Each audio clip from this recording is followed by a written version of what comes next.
Welcome in to another edition of Gold and Black Radio. I'm your host, Derek Schultz, and this is my basement. Usually we do Ross-Ade or we do Mackey in the background, and for whatever reason, StreamYard's giving me problems today, and they're saying that I can't put up the virtual background, and I don't know, the football team's 1-8, so maybe it's better that I don't have Ross-Ade in the background.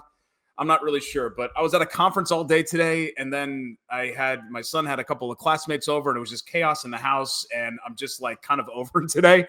So hi, here's my basement. Here's a bunch of bourbons that I don't drink in the background if you're watching it. Those have been sitting there for like 5 years. But we have a nice little fridge that has juice boxes and a microwave for microwave popcorn. So there you go. There's a tour of Casa de Schultz. We're going to do a tour of Purdue football and men's basketball, as we always do here on Gold and Black Radio. We'll welcome on Tom Dienhart, and we'll talk about their upcoming matchup with Penn State, the home finale at Ross-Ade Stadium. Also, Brian Newbert and a big tilt tonight for the Boilers at Mackey Arena, welcoming in fellow Final Four participant from 2024, Alabama, the number 2 Crimson Tide, one of the highest-ranked opponents to come into Mackey in quite some time, and we'll preview that game with our buddy Brian Newbert. But first, a couple of sponsors to give a shout-out to, including Purdue Federal Credit Union, a proud partner of Purdue Athletics and the official credit card for Purdue fans. Boiler up. Sand Valley Resort. Celebrate all that the wilderness provides this fall and winter at Sand Valley. Experience everything from Thanksgiving dinner, curling and ice hockey, to ice fishing and snowshoeing, and even the restorative benefits of a guided cold plunge in the frozen lakes. Start planning your next winter getaway by visiting sandvalleypursuits.com. And our pals at the Purdue Institute for Cancer Research, doing important work. The Purdue Institute for Cancer Research has a history of innovation and one goal for the future: defeat cancer. Purdue brings together world-class Boilermaker scientists from all across the university, conducting cutting-edge research that uncovers new ways to prevent, diagnose, and treat cancer. With your support, cancer research saves lives. Join the fight and donate to the Purdue Institute for Cancer Research today. Let's go ahead and welcome on our buddy Tom Dienhart, the analyst for goldenblack.com.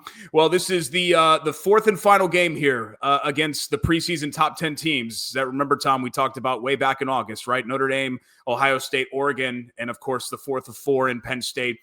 I think the hope at the time was that Purdue wasn't going to win those games, but maybe could be competitive more often than not. But we're 3 games in, and as you wrote up this week, the aggregate score 146-7. So I guess that pretty much sums up how those games have gone so far for the Boilers. Yeah, you're right. Not ideal for Boilermaker fans or for the Boilermakers themselves.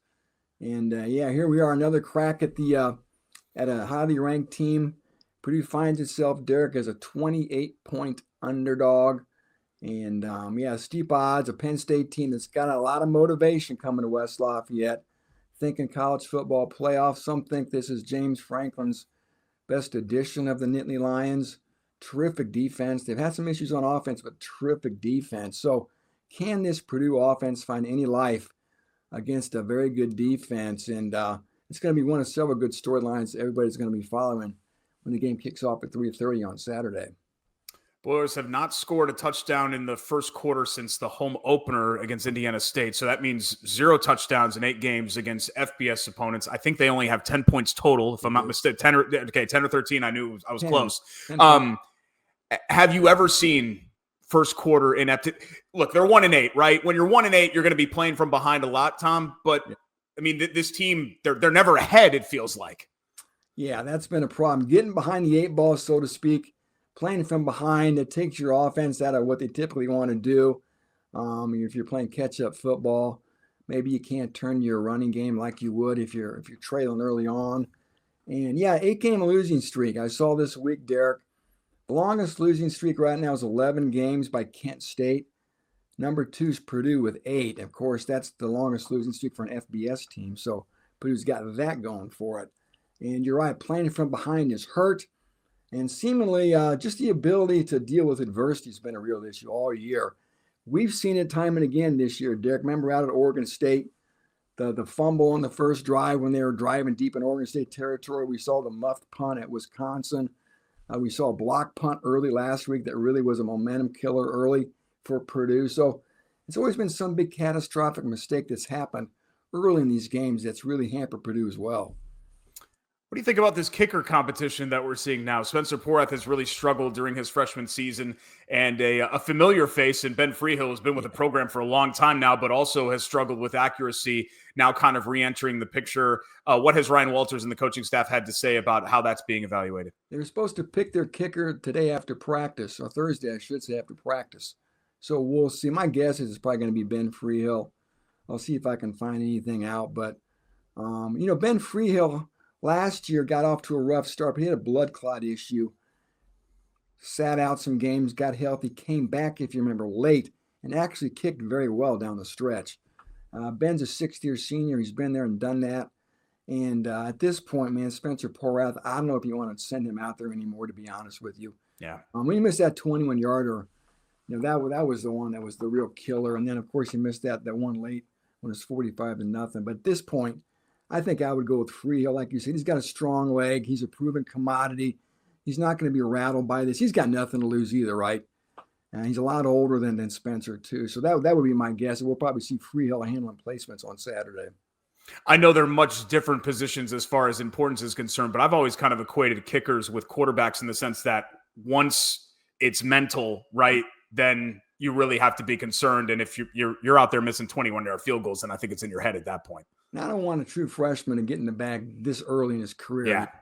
It's hard to get off, like you said. You have a miss, and you have all that time to think about it, Derek. That's what always fascinates me about kickers is all that time by yourself walking on the sideline, remembering your last kick and the build up to the next kick. And boy, it can really create a monster in your head. So it's a lot to put on a young guy, and he doesn't need that at this point. Like I said, I'll be surprised if Ben's not handling the kicks. Maybe he won't be, but I'll be surprised if he's not. And like you said, you never know what these guys are going to do. They can look great in practice, especially kickers, until you flip the lights on over here at Ross-Ade, put 50,000 fans in the stadium. Then obviously that's when you really know what you got, right? Tom, what are your feelings on Penn State overall? Because obviously, I don't. Even if you haven't watched Penn State this year, I think most people realize that many are saying that they're one of the pretenders and are surprised that they're number 4 in the college football playoff rankings. And they've built this reputation as a bad big game team. I think mostly because they haven't been able to beat Ohio State, and a lot of teams aren't able to beat Ohio State, right? Except for Michigan, I guess, in the last couple of years. But do you view them as a national title contender? Are they contender or pretender in the Tom Dienhart household? I think they're a pretender, but I think they may merit a shot to get in the playoff at least. I think we talked on here last week, or maybe Alan and I talked this week about, Ohio State, Oregon for sure, from the Big Ten to the playoff. Will the Big Ten get 4 teams or 3 teams? If they get 3 teams, only 3, who will be that third team, Derek? Will it be Indiana or Penn State? Will both Indiana and Penn State get in? Because I'll be honest, neither resume is super impressive. Indiana's best wins probably at UCLA, at home against Michigan. Penn State's best win probably at Wisconsin, and there's no meat left on the bone for Penn State down the stretch. Indiana still has Ohio State, so that's a big one. So yeah, Penn State, they've checked the box and they've earned their reputation for being a bad big game team, Derek. They have not delivered, and they had another chance in their home stadium this year, failed against the Buckeyes. But again, terrific defense. Anytime you have a good defense and you can run the football, you have a chance against most teams. And Penn State has both those things, and they have a quarterback who's gotten a lot more experience than Drew Allard too. When we have the full group, I'll save my Big Ten playoff thoughts until then, Tom. So there we go. I'll dangle the carrot for the end of the Golden Black Radio episode. We'll get an injury update from Tom here in just a second, but a couple of more sponsors to thank for this edition of Golden Black Radio. Bring it to you every week right here at goldenblack.com, including East End Grill and Ripple and Company, 2 distinctive bistros across the street from one another on the far end of Main Street, the perfect place for your next event, and the Whitaker Inn for unparalleled comfort and cuisine. Visit the Whitaker Inn. How are the Boilers looking health-wise going into this one, Tom, this home finale against Penn State? Pretty good. Nothing we're really aware of. Last week they were missing 3 guys, DeMarjay Lewis, Jamarius Dinkins, who's hardly played at all, and Josh Sales, who's hardly played at all as well. And again, nobody went down last week, so they should be fully locked and loaded, Derek. Full arsenal of players on both sides of the ball. No key players that I'm aware of that got hurt. Again, we don't get to watch practice, and they don't offer up, hey, did you know Will Help blew out his knee today? But so there always could be a surprise on game day that that slipped by us. But right now, from all appearances that I'm aware of, all the key guys should be ready to go on Saturday. You had a write-up about a big recruiting weekend, and recruiting something that we haven't really talked a lot about on this show outside of maybe in September when the losses started happening and there started to be some decommitments. I think they had 3 or 4 within the span of the week late that month. But we'll see 30 recruits on campus for this matchup with Penn State. Tom, how tough of a task is it and really a climb for this staff, not only when you have an embattled head coach, but really I think you've got embattled coordinators and assistants. I mean, everybody's embattled, right? When you're 1-8. What do you tell kids, right? And you still got to sell, right? You still got to recruit, and they're doing that. They went on the road a couple of weeks ago during their bye week, visited their commitments, tried to reassure them. And they're off, like you said, Derek. They've got, I think it's upwards of 40 guys now coming on Saturday for the game. One guy's taking an OV, a big offensive lineman from Plainfield, Illinois, kind of take an OV. And again, we'll see. Like I said, you always have to keep selling. You got to act like all is well. And like you said, it's got to be a tough sell. And everybody's keeping their options open, Derek. You have to, right? These commitments. Some of them are still taking other OVs. Now, one of their commitments is taking an OV this week to Iowa State, a big offensive lineman from Ohio, Qual. We've seen 4 25 kids already flip their commitments away from Purdue.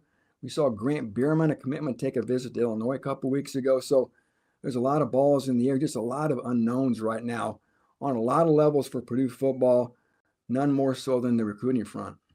Yeah, and it's a business, and now that we have NIL, we can stop pretending that it's not, I guess, right? We can finally kind of call it what it is, because that's exactly what it is. Tom, you had the chance to catch up with Steve Jones, the voice of Penn State, and we'll get that opponent preview coming up here in just a few minutes, and we'll welcome you back on to go around the rest of the league coming up later on the show. Thanks so much, my man. Thank you, Derek. That's Tom Dienart. And Tom, like I said, had the chance to catch up with the voice of the Nittany Lions, Steve Jones. Contender or pretender? Well, he's seen every single game so far, and he's got the breakdown of PSU right now with Tom Dienart from earlier this week.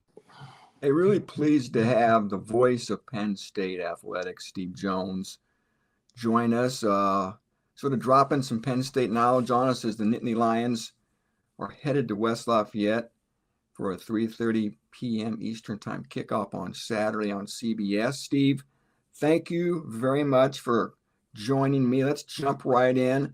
Tell our viewers and listeners what they can expect from the Penn State offense on Saturday. First of all, Tom, always great to be with you. Let's start with Drew Aller. Drew Aller looks like a quarterback now that has started 22 games, and I think that makes a big difference in today's college football. The Drew Aller that played a year ago, that each start was getting his feet wet and going up against various speeds of defenses and so forth. There isn't anything he has seen this season that he has not seen before. And I think that's made a big difference.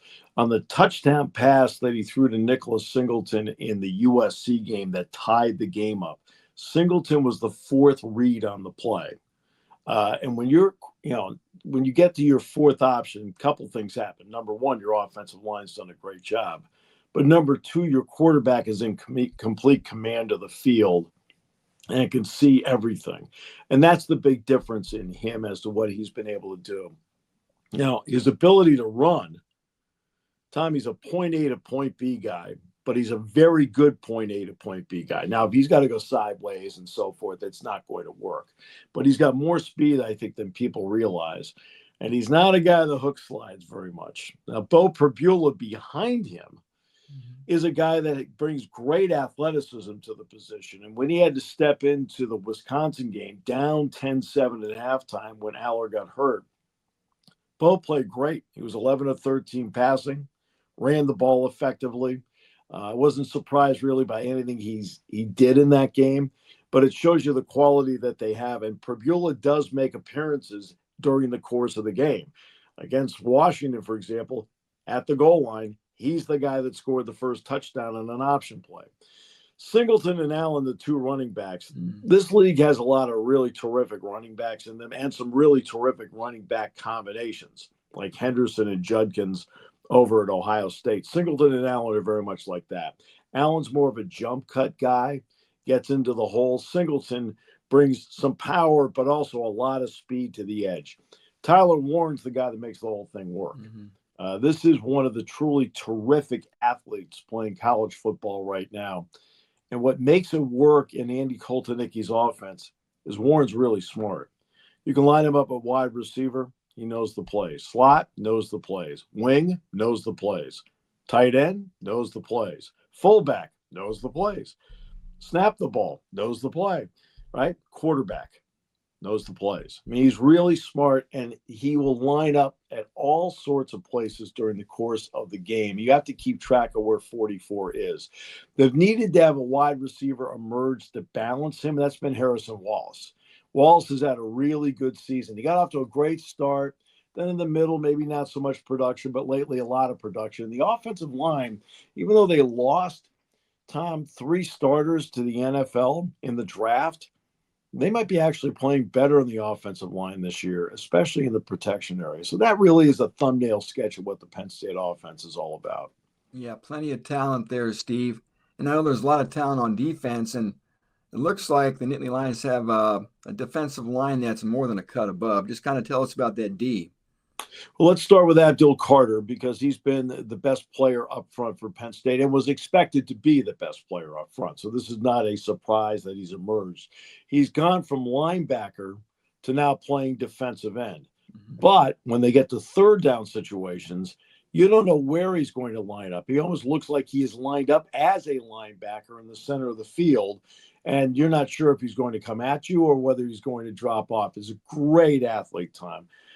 That burst off the edge, and he really is playing at a high level. I'm talking every game he's been playing really well. Deny Dennis Sutton is a terrific offset on the other side, size, speed. He brings a lot to the table. I think Amin Vanover and Smith Vilbert have played well, but I think the area where they've really improved is defensive tackle. If you go back the last 3-4 years, you've been waiting for them to get that depth at defensive tackle. And with Zane Durant, who's had a really good year, and Devon Thomas, who's one of the real leaders on this team, and you add in Alonzo Ford and Keziah Izzard, they now have depth at that defensive tackle spot that's made a big difference for a guy like Kobe King. James Franklin doesn't normally recruit a middle linebacker. They'll play middle linebackers, but they'll recruit guys that can play multiple positions at linebacker. King's a middle linebacker, and it's a rarity they recruited a guy like that. And Tommy's playing at a very, very high level. Rojas and DeLuca are 2 other linebackers that will play a lot along the way. DeLuca has great football instincts. And then you go to safety. Jalen Reed is having a spectacular year. He is a guy that in the opening game against West Virginia, every time he turned around, he was making a play. In each of the last 3 games, he has an interception, including one he took back for a touchdown against Wisconsin that put Penn State in front. And Zakee Wheatley, who's back there with him, has played really at a high level. And they needed him to, because KJ Winston, whom I thought had a chance to be a first-team All-Big Ten player, got hurt in the second game of the season and hasn't played since. And then the corner play, A.J. Harris, they have very few transfers on this team, very few. But 2 of them are at the corner spots, Jalen Kimber from Florida and A.J. Harris from Georgia. They've both played at a high level, along with Cam Miller, along with Elliott Washington. And Zion Tracy has really come on as a sophomore in that secondary. So defensively, they play a lot of people. They rotate a lot of people along the way. Thus, when they get to the last quarter and a half, normally they're a pretty fresh football team. Okay, Steve. Vegas had the odds as Penn State being a 28-point favorite. A lot on the line. Nittany Lions thinking college football playoff. Of course, Purdue, Steve, just trying to find some type of success in any way, shape, or form. How do you see this game unfolding on Saturday? Well, I mean, for Penn State, they need the game. There's no question about that, because as I said after the Ohio State game, I said they were in a 4-game playoff to make the playoff. Well, now they're in a 3-game playoff to make the playoff. And I can see them coming out on the road. Penn State has had some slower starts this season and then was able to get going until recently. The last couple of games have actually had fast starts, and they've actually been an excellent second half team. So one of the keys, I think, for Purdue is going to be they have to play this possession by possession in a game like this when you're in that spot. You and I both know that. We've seen that. And for Penn State, they need to get to the lead, and they need to tell Purdue, hey, look, it's not your day today. For Purdue, they need to play this game in such a way where it gets to the second half and they're gaining more confidence as the game goes. And then the crowd gets going and so forth. But I think Penn State has a lot of talent. I think they're justifiably the prohibitive favorite in the game. And if they go out and they take care of business, it'll be another step forward for them. Well, Purdue certainly has not been the team that started fast this season. They've been outscored, if you can believe this, 76-10 in the first quarter. So we shall see. We really appreciate you stopping by, educating us on Penn State, and I look forward to seeing you on Saturday.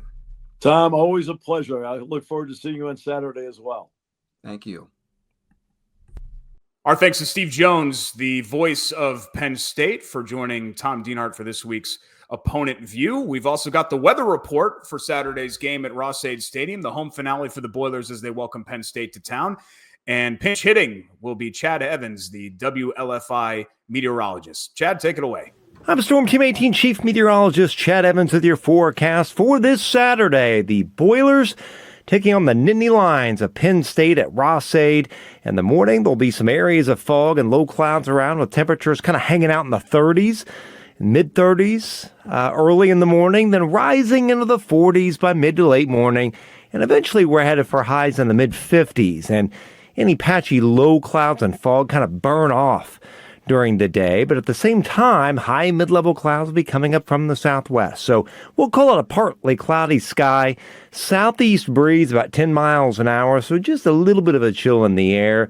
So for tailgating, it's kind of cold with a sweatshirt, maybe a hat on, and then once we get into those mid-50s in the afternoon, maybe a light jacket, and that should just about do it. Boiler up. I'll tell you what, for mid-November, sweatshirt and a hat, I'll take that. It's better than, some of these games where it's like 34 and sleeting for senior day, and it's just miserable, and you're wet, and you're cold, and it's awful. I think we've had really a great run of weather. In fact, the weather's been, unfortunately, a lot better than the football that we've been able to see this fall. But we turn the page to basketball as well. The first really big test of the season for Purdue's men's team comes tonight against number 2 Alabama at Mackey Arena. And on to talk about that game is goldenblack.com columnist Brian Newbert. And Brian, it is it's rare. Like it's weird to think because, this is a team that obviously they just played a national title game, but they've beaten programs like North Carolina and Villanova and Gonzaga and Arizona in the last few years. I kind of forgot the fact that I don't think any of those were actually at Mackey. This is a big deal to have the number 2 team in a non-conference game coming to town. Yeah, the last time Purdue had an opponent this highly ranked come in, it was Villanova back in 2015, I think. Before that, Duke came in the late whatever. Yeah, that was like Hummel and 2008, 2009, somewhere along there. Kyle Singler was on that team. Hummel was on that team. Juwan Johnson, Etuan Moore. These don't happen very often, in large part because teams this good as Alabama is, and as Purdue will be next year when they go back to Alabama, don't want to play road games. They'll play neutral site games all day long. They'll play in their preseason events, their neutral site events, but they don't want to play on somebody else's home floor. Kudos to Nate Oates and kudos to Matt Painter 12 months in advance before they go back down to Tuscaloosa for being willing to play these sorts of games. So many coaches are afraid to lose. They don't want to lose games in the big picture where playing games like this should make your team better. That's one way that Matt Painter has really been kind of ahead of the curve. Nate Oates is doing a great job doing that too, scheduling the world and then benefiting from it on the back end. You saw Purdue go to the Final Four last year. You saw Alabama go to the Final Four last year. Alabama lost a bunch of non-conference games last year, including to Purdue, playing them in Toronto when they knew Purdue was going to have a home court advantage in that game. So credit to these coaches for playing games like this. Yeah, I mean, I looked at Alabama's schedule today, and Purdue fans know that this is a really tough slate for Purdue. Yeah. But starting with this game at Mackey, they've got Illinois, Houston, Rutgers, at North Carolina, and Creighton.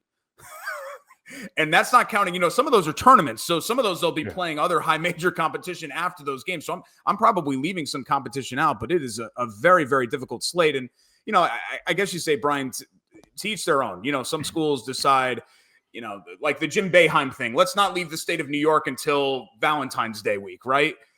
Some teams like to do that, and then some teams like to go out and then challenge themselves. And we've seen varying degrees of success with both. But one thing that we know about Alabama is, offensively, they're very gifted. If you stuck around in Phoenix after Purdue beat NC State, you saw they threw the kitchen sink at UConn. Mm-hmm. And I think they hit like 10 3-pointers in that first half. And I think that's probably when realistically you kind of knew Purdue's going to have a really tough climb against UConn on that Monday night game. But, we talked about this a little bit on Tuesday's show, but to kind of touch on it again, this defensive challenge against Alabama and what they put on the floor and what they present for Purdue, obviously it's going to have to be a lot better than what it was certainly against Yale, but so far in these first couple of games. Even if it is really better, I don't know if it matters because I think Alabama's that good offensively. Like, I didn't think in Toronto last year Purdue was necessarily bad defensively, but Alabama was just on another level. The way they were shooting the basketball, I'm not sure I've ever seen anything like it. And I've seen Purdue run people out of Mackey Arena shooting threes before, but what Alabama did last year was just something else. Fortunately for Purdue, they had Ross-Ade, and Alabama did not, and that ended up being the difference there. But that was a pretty wild game where Purdue just had to outscore them. That may very well be the case again here in Mackey Arena, unless it's one of those Mackey Arena games where the building itself just turns the opponent into a puddle or turns Purdue into Superman, which happens a couple times a year typically. Maybe that's the case. Alabama's not shooting the ball up to its potential quite yet this season, but it doesn't matter. The other thing to worry about with Alabama is the rebounding. Purdue knows Cliff Amore very well from Rutgers, and, Purdue hasn't been a very good rebounding team, nor did anybody really figure they would be. A lot of the things we figured would be concerns prior to the season have very much been concerns. Purdue is not a very good defensive rebounding team. They've done some positive things on the offensive glass, but not consistently enough to really hang their hat on that either. Daniel Jacobson's loss doesn't help, but Daniel Jacobson wasn't ready either. That was a situation where, that was going to be a concern all year long, rim protection, rebounding, things like that. And Alabama's got size enough and tenacity enough in its front court to really, really make that a problem again for Purdue. A lot of length on the floor for them in Cliff, a lot of explosiveness in Cliff. Grant Nelson is 6'11" and just long and takes up a lot of space. And Purdue's going to have its hands full in a lot of different ways here. And a lot of those ways jibe with things that Purdue does not necessarily do well. Does anything change? I mean, obviously the game plan, you make tweaks depending on the opponent, but because they're so gifted offensively, do you need to lean more into Braden Smith being even more aggressive, looking to score and the things that maybe you didn't used to have to worry about when you had the 2-time National Player of the Year to throw the ball to? Yeah, I don't know. That'll be interesting. I think, Purdue's best chance in every game they play this year is Braden Smith being aggressive. There's going to be a fine line there. You can't have him playing out of control, things like that. I think you just have to get the best shot you can get every time down. If that comes right away, great. If that comes after 5-6 passes, great. But you have to be able to take advantage of opportunities off rebounds, which starts with getting rebounds, which starts with Alabama missing shots.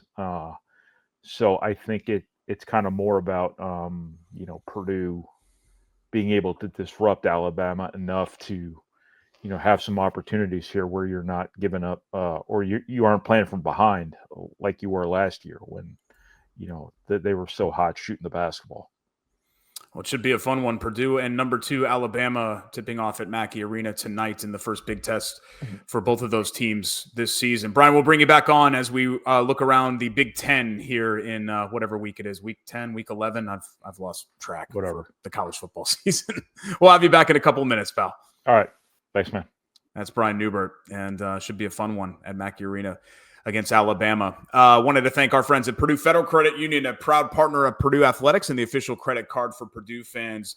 Boiler up. Let's go ahead and welcome on Mr. History in Alan Karpick, the publisher of goldenblack.com and Golden Black Illustrated.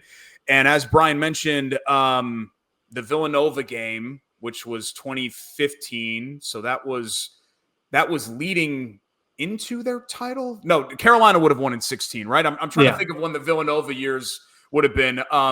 Was the Duke win against the team that ended up winning it all? Was that the 09-10 team or was that the 08-09 team? 08-09. And gotcha. Okay. So, and that was Purdue was just not ready for prime time. You know, they'd come off that year, the baby Boilers. They come in and that way it was 78-60. That game was never close, as you recall. And certainly that you don't get that many out. As I think you and I talked offline, the last time a higher ranked team was in Mackey Arena, it was the first game Mackey Arena it was ever played in Mackey Arena. It was called the Purdue Arena at the time, Purdue UCLA, Lou Alcindor, a.k.a. Kareem Abdul-Jabbar, and they beat Purdue on a 50-foot shot at the buzzer by Bill Sweek. And that's the last time a higher ranked team. Of course, the Bruins were number 1 that year. That was my eighth birthday present. So that tells you how long ago that was. Yeah, that's pretty awesome. A lot of people say it is a great birthday present still. Getting over to football, Purdue-Penn State, the history hasn't been great. Then again, ever since the East-West division, Purdue and Penn State haven't seen each other a whole heck of a lot over the last 10, 12 years or so. But Purdue hasn't won in the series in 20 years. You got to go back to 2004. They won in 2003 as well. But, of course, those were really historically, at least for the Joe Paterno era, terrible Penn State teams. I think one of those Penn State teams almost lost to IU. They needed like a goal line stand to beat them in one of those years. The previous weeks, the ask was, okay, is there something that you can salvage from this game? But, kind of at this point, Alan, is it just about trying to limit the damage, I guess, as much as possible? I feel like I'm laughing so I don't start crying. Yeah, I think that's it. I think you want to find some way to be competitive, but nothing in the last several weeks is going to tell you that it will be, with the exception, of course, of the Illinois game. It's been 20 years. Purdue has not had it hasn't really been close against Penn State. And there have been some relatively decent Purdue teams. I shouldn't say that. Jeff Brom and company opened up, the 21 season after COVID, and that game went down to the last possession. With Penn State winning and on a last-minute drive. But there haven't been all that many close games. Yes, 2004, Purdue went to 5-0, and then the Orton fumble happened, and the rest is history with respect to that 2003. You're right, a historically bad Penn State team. Purdue and a very good Purdue team handled the Nittany Lions and Joe Paterno quite easily in that one. So in 2004, was that win in Happy Valley, was that before or after the fumble? That was before. That was put Purdue to 5-0, jumped them to number 5 in the rankings, and then depression set in, as they say, but the movie line. Beat Notre Dame in South Bend, right? And then that's correct. Won in Happy Valley, and then College Game Day, Wisconsin, and then that's right. And then Wisconsin, that game went out. Happened. And then whatever happened. They ended up finishing that season 7-5. Did make it to the Sun Bowl, but disappointing end of that year. Yeah, a bunch of single-digit losses. I remember it just went away from it. It really went away from them, which was tough to watch. Thanks, Alan. We can welcome on the whole group and just kind of go around the Big Ten. I wanted to start with the playoff rankings, guys, because Tom had sort of alluded to it. I know that Indiana can't be seated number 5 because of where the auto bids are and all of that. I think they'd be in the 7-10 game or something like that if the rankings held. But I think the fact that the committee put them 5, and look, the committee makes stuff up as they go along, right? We've seen that happen before with the selection committee too, where the criteria, they move the goalposts to wherever they want to. But I think, honestly, Tom, I think that spells very, very good for Indiana's chances. Even if they lose by 2 touchdowns at Ohio State, if they go 11-1, I think they've got to feel like they're in very, very good position to still make the field. Yeah, we'll see. Like I said, these first playoff incarnation of rankings should be taken with a grain of salt. We still have a long way to go, and Texas was very high as well. I mean, I just have a hard time thinking Texas and Indiana are better than even like Ole Miss and Tennessee and Georgia and Alabama, really. But we'll see where it all fleshes out. And boy, Derek, it would really be something if an 11-1 Indiana team didn't make it from a power conference team. Anyone who goes 11-1, it would be a surprise. So we'll see. A long way to go. And the Big Ten this weekend, guys. I mean, nobody of that ilk, the playoff contenders, I guess, if you will, really appears to be in any peril. Oregon at Wisconsin. Ohio State's playing Northwestern in Wrigley Field. Of course, Penn State's coming to Purdue. Honestly, maybe the most interesting game for me is that Nebraska at USC game, right? Two programs that things have not gone as planned this year. Nebraska's lost 3 in a row. USC's really struggled. Desperate for wins here, guys. So that's going to be interesting to see which team can dig down deep and get a win here. Yeah, it's a mucky middle, isn't it, Alan? Where, suddenly like UCLA is, I guess, in the middle, but like, to me, it's just like Washington, Illinois, Nebraska, Michigan. Those teams are just so blah.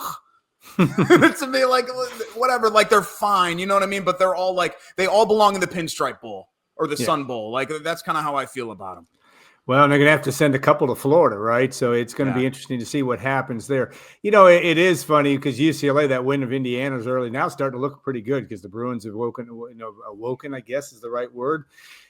I don't know. You're right. The middle of the league is not very strong. I don't know. And that, to Tom's point, will that end up happening at the end of the day, knocking either Penn State or Indiana out of the college football playoff?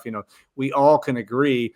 Maybe we'll see a Penn State team look like a juggernaut on Saturday, but you got to consider who they're playing, at least where Purdue is right now. But the Nittany Lions have not been all that impressive just about in any situation. The one chance they had to shine bright on the stage, they didn't get it done. So it's going to be interesting. It's a 12-team playoff. There are some teams that are going to be you're not going to necessarily not expect, but they're going to slide in there that, you can get yourself far into that. All you got to do is win 3 games, right? Or 4 games if you're in the bottom rung of it. And that's where we'll see how the Big Ten stacks up.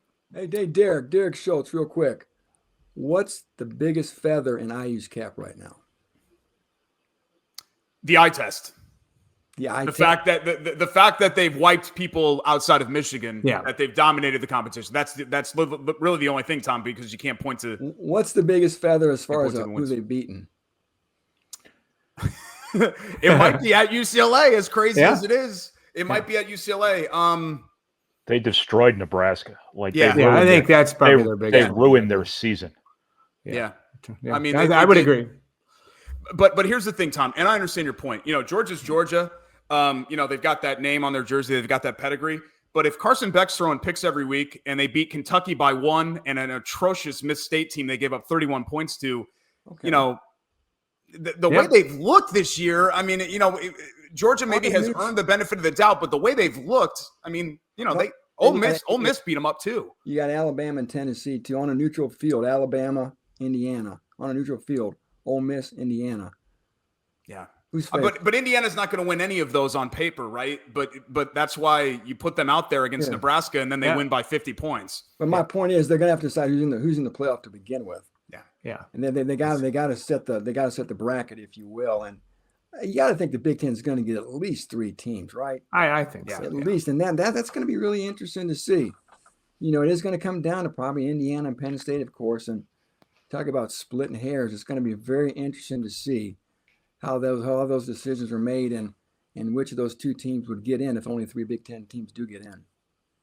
Yeah, and another team that's kind of sitting out there where I think they have some decent wins but not great ones is somebody like Notre Dame, who doesn't have a conference championship game, right? And then what do you do with them? I mean, I'm under the assumption that 11-1 Notre Dame is going to get in the field, but they're hanging out there too, and then you're talking about potentially 2-loss Tennessee, 2-loss Ole Miss, the Texas A&M and loser and all of that. I mean, there's a real logjam in the SEC that's going to create some interesting discussions in the back. Yeah, you're right. There could be a lot of 2-loss SEC teams, maybe 7 or 8 of them. So it's going to be a real mess. And that committee's going to have a big job on its hands for sure. Yeah, it's not going to be fun. Well, I don't know. It's going to be fun for us, I guess, because we have no pressure, right? We just get to read and react and talk about it. But you guys will be back on the Saturday simulcast as we recap the game between Purdue and Penn State. And then Brian's gearing up for a huge Goliath matchup in the AFC between the Colts and Jets coming up on Sunday. So a really big weekend in the Newbert household. But appreciate all you guys, and we'll see you coming up here on Saturday. All right, sounds good. Thank you, Derek. And that's our show, Golden Black Radio Friday edition. Thanks so much for joining us as we get you set for Purdue and Penn State and Purdue and Alabama. Friday night college hoops into Saturday college football. I want to give a final thank you to all of our great sponsors who make these shows possible, including the Purdue Federal Credit Union, the official credit card for Purdue fans, East End Grill, and Ripple & Company, 2 distinctive bistros across the street from one another on the far end of Main Street in Lafayette. The Whitaker Inn, this Midwestern oasis, perfect for a relaxing staycation or a weekend getaway. Escape from the ordinary at the Whitaker Inn. The Sand Valley Resort. Celebrate all that the wilderness provides this fall and winter at Sand Valley. Start planning your next winter getaway by visiting sandvalleypursuits.com. And the Purdue Institute for Cancer Research. They have a history of innovation and one goal for the future: defeat cancer. Join the fight and donate to the Purdue Institute for Cancer Research today. And of course, don't forget to become a subscriber at goldenblack.com. Knucklehead Central, all the great coverage from Tom, from Brian, from Carm, from Alan, and the entire Golden Black team. You unlock all of it by becoming a subscriber today at goldandblack.com. Like I said, we'll see you next time for the Saturday simulcast. I'll be back on Golden Black Radio to recap it all on Tuesday. But until then, enjoy the weekend, and we'll talk to you next time right here on goldenblack.com.